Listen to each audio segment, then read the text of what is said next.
करो राजू।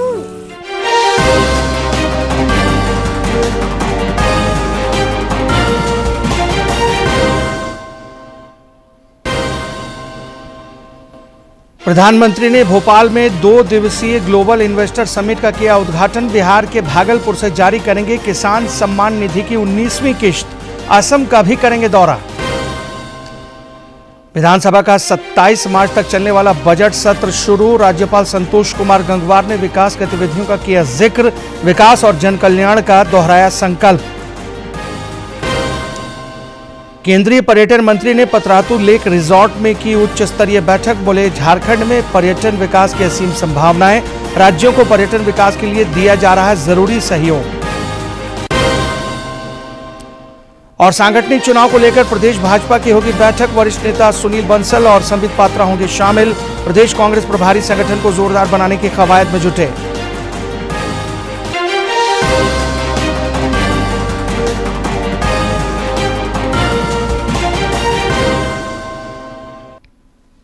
नमस्कार, प्रादेशिक समाचार में आपका स्वागत है। इस वक्त की तमाम ताजा तरीन और अहम खबरों को लेकर हाजिर हूं मैं राहुल शर्मा। और अब समाचार विस्तार से। प्रधानमंत्री नरेंद्र मोदी ने आज भोपाल में 2 दिवसीय ग्लोबल इन्वेस्टर समिट का उद्घाटन किया।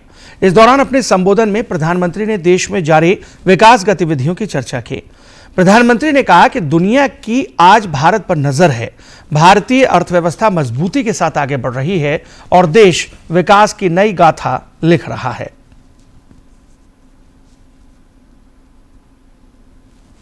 एमपी में हर वो संभावना है, हर वो पोटेंशियल है जो एमपी को जीडीपी के हिसाब से भी देश के टॉप 5 राज्यों में ला सकता है। साथियों, बीते 2 दशकों में मध्य प्रदेश ने ट्रांसफॉर्मेशंस का नया दौर देखा है। एक समय था जब यहां बिजली, पानी की बहुत सारी दिक्कतें थी। लॉ एंड ऑर्डर की स्थिति तो और भी खराब थी। ऐसे हालत में यहां इंडस्ट्री का विकास बहुत मुश्किल था। बीते 2 दशक में, 20 साल में मध्य प्रदेश के लोगों के सपोर्ट से यहां की बीजेपी सरकार ने गवर्नेंस पर फोकस किया। 2 दशक पहले तक लोग एमपी में निवेश करने से डरते थे। आज एमपी इन्वेस्टमेंट के लिए देश के राज्यों से सब राज्यों में टॉप के राज्यों में उसने अपना स्थान बना लिया है। प्रधानमंत्री नरेंद्र मोदी आज बिहार के भागलपुर से प्रधानमंत्री किसान सम्मान निधि की 19वीं किश्त जारी करेंगे। इसके अलावा वे विभिन्न परियोजनाओं को भी राष्ट्र को समर्पित करेंगे। कृषि विकास और किसान कल्याण की अपनी प्रतिबद्धता को आगे बढ़ाते हुए प्रधानमंत्री नरेंद्र मोदी सोमवार को प्रधानमंत्री किसान सम्मान निधि की 19वीं किस्त जारी करेंगे। बिहार के भागलपुर से पीएम 22,000 करोड़ रुपए से अधिक की राशि 9 करोड़ 80 लाख से ज्यादा किसानों को सीधे ट्रांसफर करेंगे। पीएम किसान योजना के तहत पात्र किसान परिवारों को 6,000 रुपए की वार्षिक वित्तीय सहायता प्रदान की जाती है। 24 फरवरी 2019 को इस योजना का शुभारंभ हुआ था। इसका लाभ अब तक देश के 11 करोड़ से अधिक किसान परिवारों को मिल चुका है। अब तक पीएम किसान की 18 किस्तें जारी हो चुकी हैं। इनके तहत 3.46 लाख करोड़ रुपए से अधिक की राशि वितरित की जा चुकी है। 19वीं किस्त जारी होने के साथ ही यह आंकड़ा 3.68 लाख करोड़ रुपए हो जाएगा। भागलपुर सहित देश भर के पीएम किसान योजना के लाभार्थी बेहद उत्साहित हैं। दरअसल ये 19वीं किस्त इस योजना के 6 साल के सफल कार्यान्वयन का प्रतीक भी होगी। बिहार का किसान प्रसन्न है। ऐसा लग रहा है जैसे यहाँ कार्यक्रम नहीं हो रहा। उत्सव मनाया जा रहा है प्रधानमंत्री जी के आगमन पर।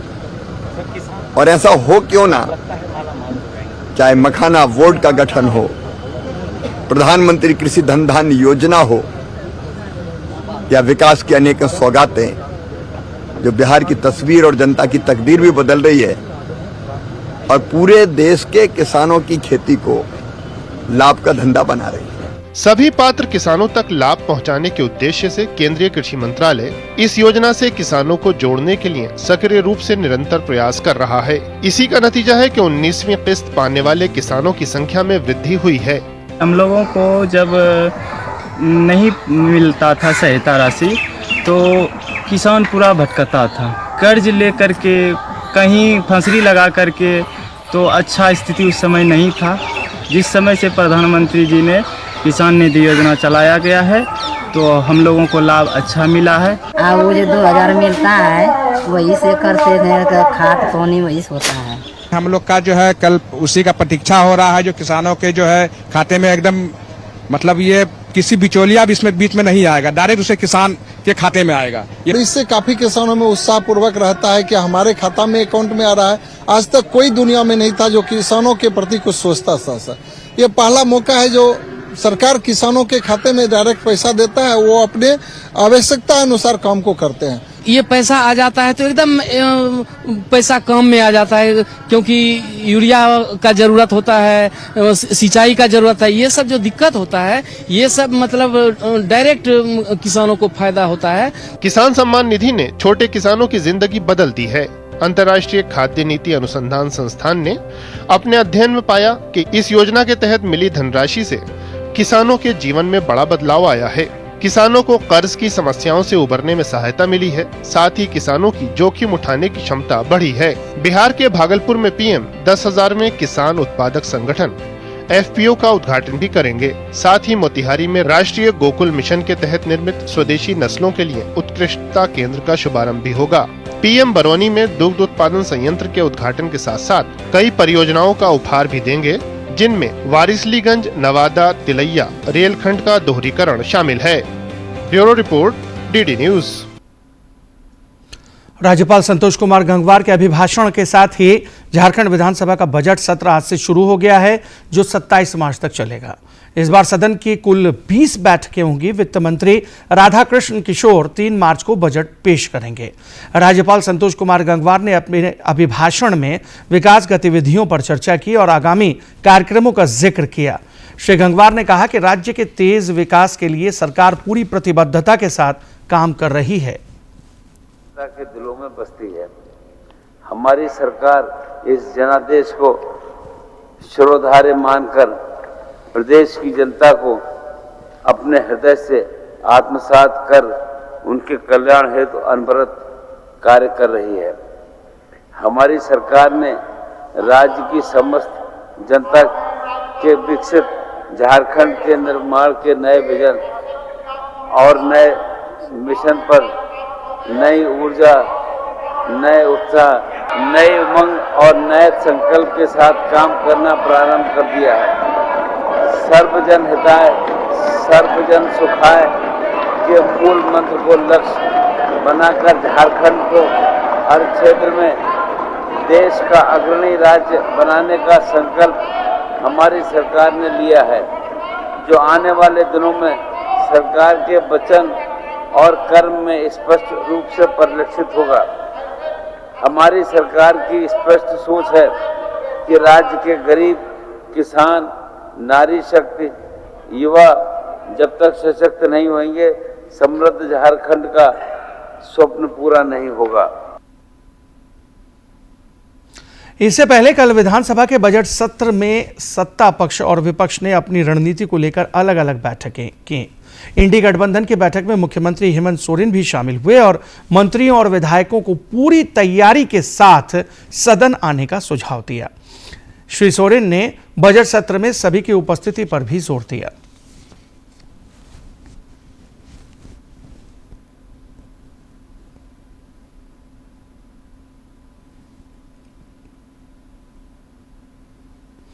इधर बजट सत्र को लेकर कल रांची में भाजपा विधायकों की भी बैठक हुई। प्रदेश अध्यक्ष बाबूलाल मरांडी की अध्यक्षता में हुई इस बैठक में सरकार को मैया Samman Yojana, matric paper leak मामला, जेपीएससी अध्यक्ष की नियुक्ति और विधि व्यवस्था जैसे विषयों पर विधानसभा में घेरने की रणनीति बनाई गई। बैठक में क्षेत्रीय संगठन महामंत्री नागेंद्र त्रिपाठी समेत विधायक और पार्टी नेता मौजूद थे। बैठक के बाद विधायक नवीन जायसवाल ने कहा कि सदन में सरकार को चुनावी वायदे याद दिलाए जाएंगे।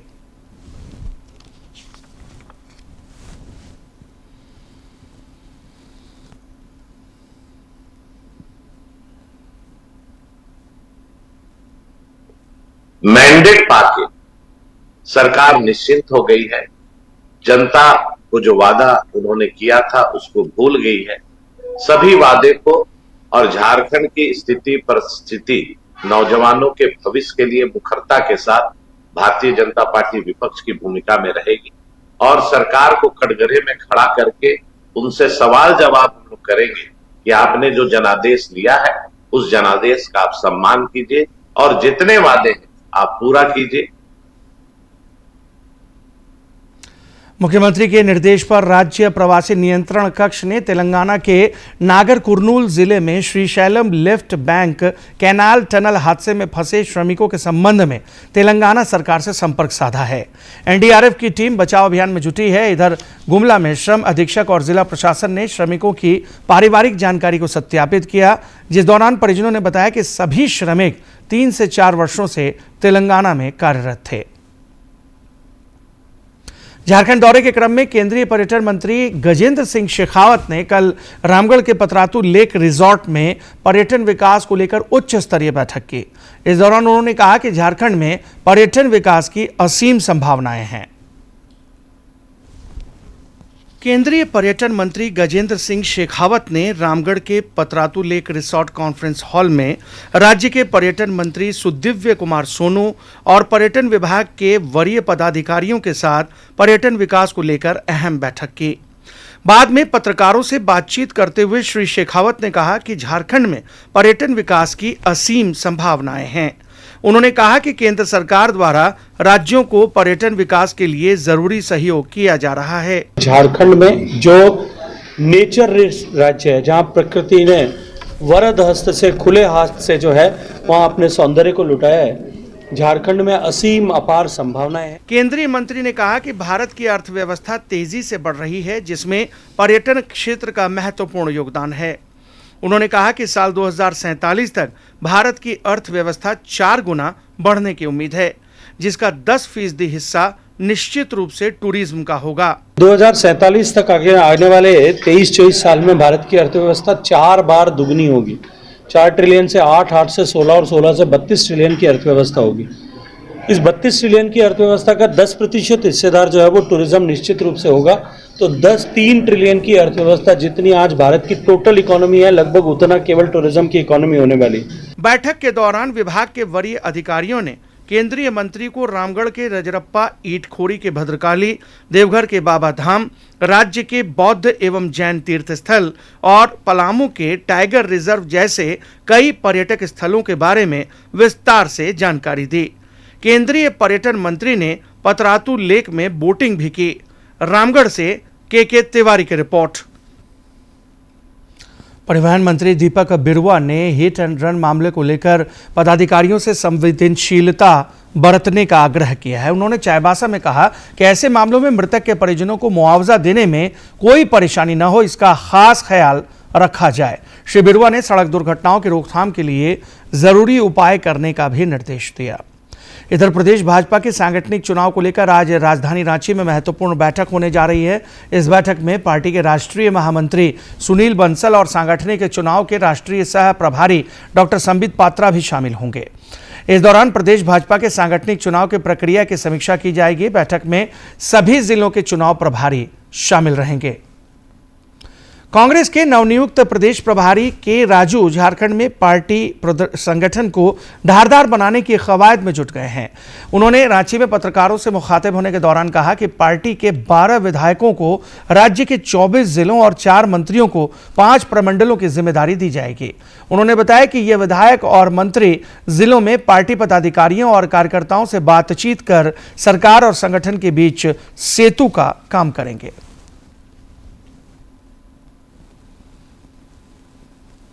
चैम्बर के प्रतिनिधिमंडल ने रांची में कांग्रेस के प्रदेश प्रभारी के राजू से मुलाकात कर राज्य में विकासात्मक मुद्दों पर चर्चा की।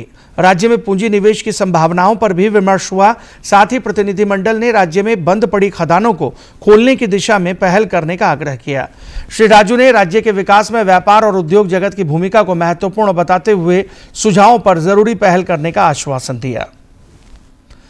आपका पसंदीदा डीडी झारखंड नए तेवर और नए कलेवर के साथ में आपके बीच है, ताकि पल पल की खबरें आप तक पहुंचे।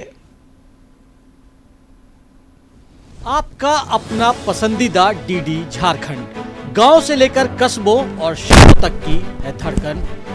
सटीक, विश्वसनीय और तेज खबरों का भी है आईना। राजनीति के मंच से सत्ता के गलियारों तक, खेत से खलिहान और मनोरंजन से इंफोटेनमेंट तक, खेल के मैदान से रंगमंच की खबरों तक, सब कुछ देखिए हमारे प्रादेशिक समाचार में हर रोज दोपहर 12:30, शाम 6:30 और 7:30 बजे, सिर्फ और सिर्फ डीडी झारखंड पर। कल्याण मंत्री चमरा लिंडा ने रांची में निर्माणाधीन सीरम टोली फ्लाईओवर का जायजा लिया। इस दौरान उन्होंने सबना धर्म स्थल के सिलसिले में स्थानीय लोगों के साथ बैठक कर सभी पहलुओं पर चर्चा की। कल्याण मंत्री ने कहा कि क्षेत्र में आवागमन के मद्देनजर फ्लाईओवर की ऊंचाई को बढ़ाने की आवश्यकता है, ताकि भविष्य में किसी दुर्घटना की आशंका को टाला जा सके। बोकारो उपायुक्त आवास पर चोरी के मामले में पुलिस ने एक महिला आरोपी को गिरफ्तार किया है। बोकारो डीएसपी अनिमेश कुमार गुप्ता ने बताया कि मामला दर्ज कर इस सिलसिले में अनुसंधान कार्य लगातार किया जा रहा है। जैक बोर्ड मैट्रिक के परीक्षा पेपर लीक मामले में पुलिस को अहम डिजिटल साक्ष्य मिले हैं, जिसके आधार पर कई गिरफ्तारियां हो रही हैं। स्कूली शिक्षा एवं साक्षरता विभाग ने जांच के लिए एसआईटी गठन का प्रस्ताव गृह विभाग को भेजा है। पुलिस महानिदेशक अनुराग गुप्ता ने कहा है कि पेपर लीक के तार कोडरमा, गढ़वा, गिरिडीह और पूर्वी सिंहभूम से जुड़े हैं। इस मामले में शामिल अधिकारियों, शिक्षकों और छात्रों पर कड़ी कार्रवाई की जाएगी। इधर झारखंड और बंगाल एटीएस ने गिरिडीह के जमुआ थाना क्षेत्र के चापरयामो गांव में एक मिनी हथियार फैक्ट्री का खुलासा किया है। जिले के पुलिस अधीक्षक डॉक्टर विमल कुमार ने बताया कि एक मकान में यह कारखाना चलाया जा रहा था। उन्होंने बताया कि छापेमारी के क्रम में 6 लोगों को गिरफ्तार किया गया है और दर्जनों अर्धनिर्मित पिस्तौल समेत अन्य चीजें बरामद की गई हैं।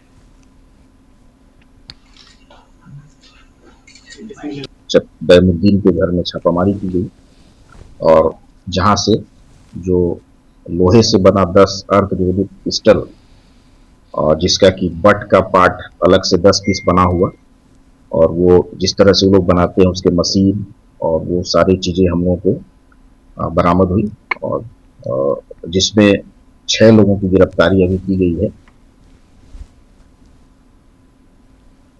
खूंटी में लॉटरी का अवैध कारोबार करने वाले 6 लोग पकड़े गए हैं। पुलिस ने गुप्त सूचना के आधार पर बुंडू के बाजार टांड निवासी देवानंद राम को उसके सहयोगियों के साथ लॉटरी की खरीद बिक्री करते हुए गिरफ्तार किया, जिन्हें बाद में न्यायिक हिरासत में भेज दिया गया।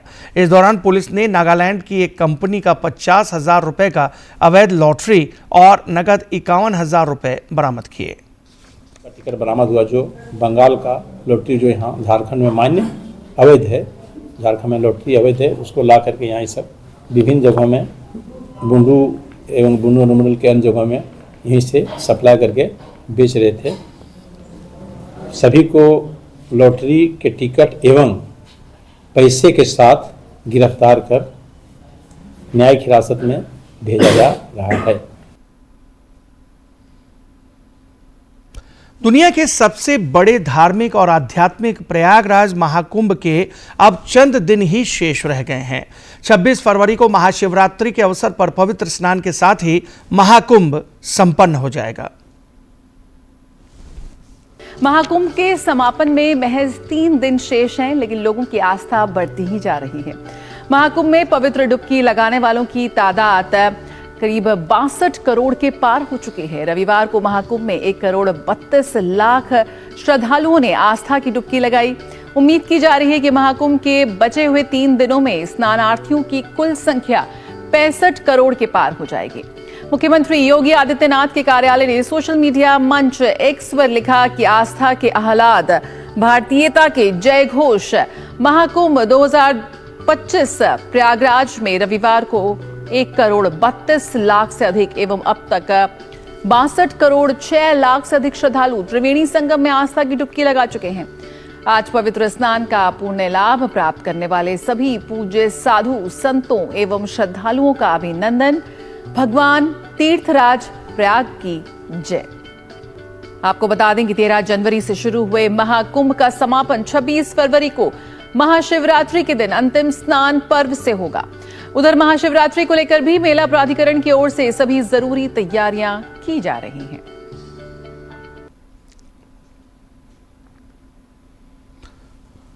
काशी तमिल संगमम का आज आखिरी दिन है। इस 10 दिवसीय आयोजन में विविध कार्यक्रमों का आयोजन किया जा रहा है। एक भारत श्रेष्ठ भारत की भावना को बनाए रखने और राष्ट्रीय शिक्षा नीति 2020 की प्रासंगिकता को विस्तार देने के उद्देश्य से काशी तमिल संगमम का आयोजन किया जाता है।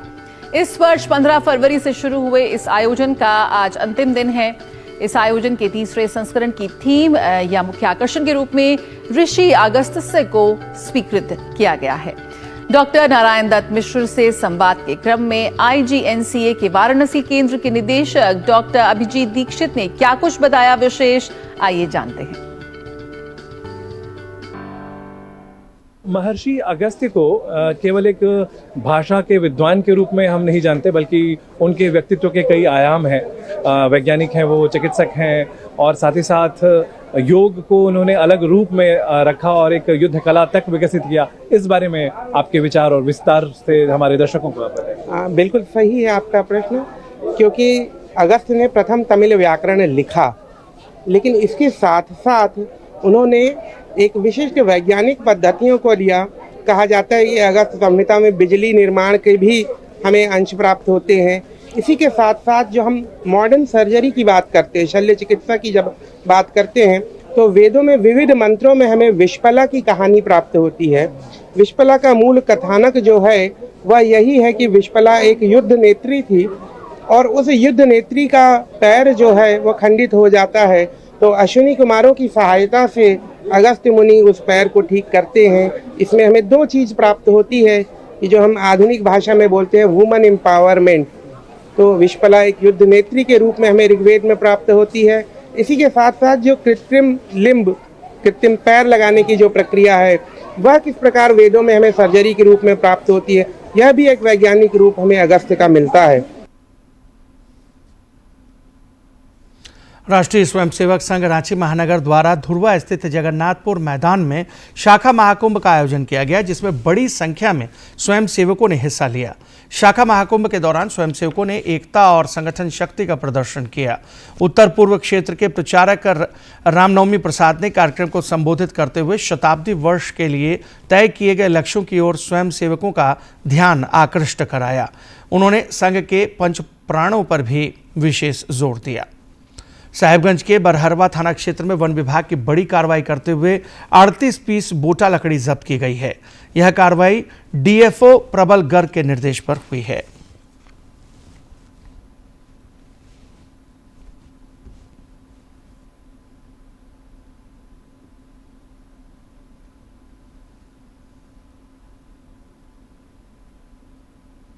और अब मौसम, राज्य में मौसम का उतार चढ़ाव जारी है। बारिश का सिलसिला थम गया है। राजधानी रांची और आसपास के क्षेत्रों में सवेरे से धूप खिली हुई है।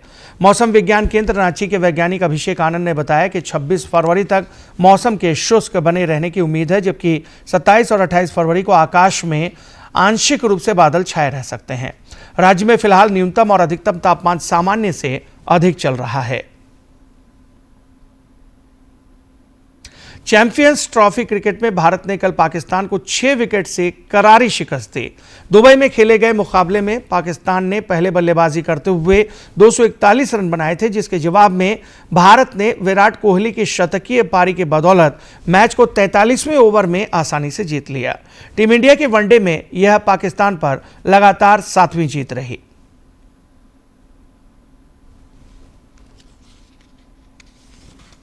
पाकिस्तान की टीम ने भारत के सामने 242 रन का लक्ष्य रखा था, जिसे भारतीय टीम ने 45 गेंद शेष रहते हासिल कर लिया।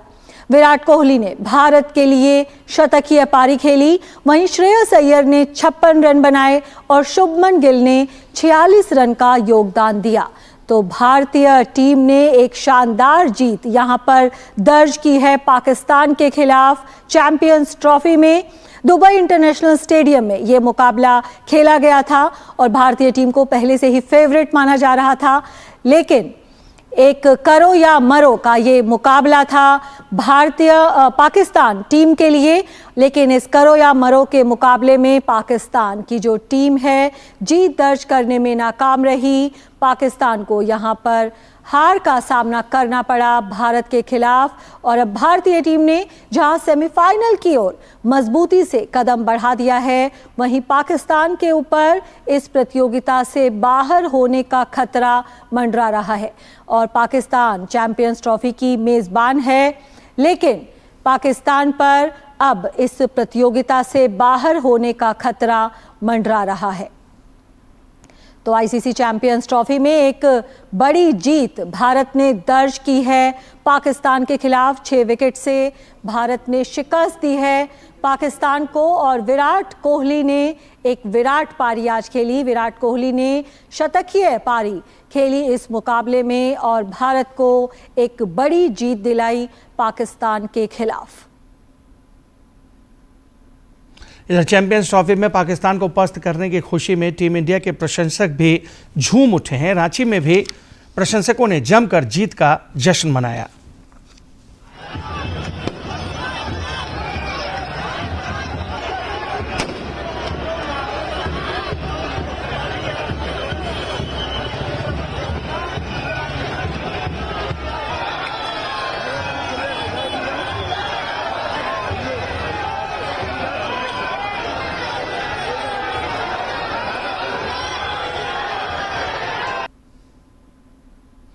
नेशनल टेस्टिंग एजेंसी ने यूजीसी नेट का परीक्षा परिणाम जारी कर दिया है, जिसमें झारखंड से 300 से अधिक अभ्यर्थी क्वालिफाई हुए हैं।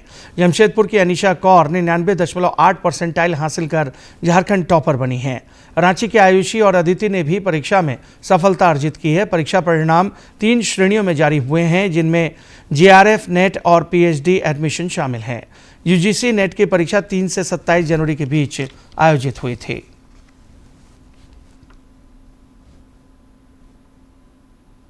प्रसार भारती ने ओटीटी प्लेटफॉर्म के क्षेत्र में कदम रखते हुए हाल ही में वेब्स की शुरुआत की है। यह डिजिटल मीडिया और ओटीटी दर्शकों को एक संपूर्ण इंफोटेनमेंट इकोसिस्टम देता है। देश के सार्वजनिक प्रसारक दूरदर्शन के ओटीटी प्लेटफॉर्म के क्षेत्र में कदम रखते हुए हाल ही में वेव्स की शुरुआत हुई है। यह डिजिटल मीडिया और ओटीटी दर्शकों को एक संपूर्ण इंफोटेनमेंट इकोसिस्टम देता है। अगर आपको भी चाहिए फ्री में शानदार कंटेंट तो आज ही डाउनलोड करें। क्यूआर कोड के जरिए भी वेव्स ऐप डाउनलोड की जा सकती है। तो प्रसार भारती का नया ओटीटी प्लेटफॉर्म वेव। और इस बुलेटिन में मेरे साथ फिलहाल इतना ही। दीजिए इजाजत, लेकिन चलते चलते एक नजर अब तक की सुर्खियों पर।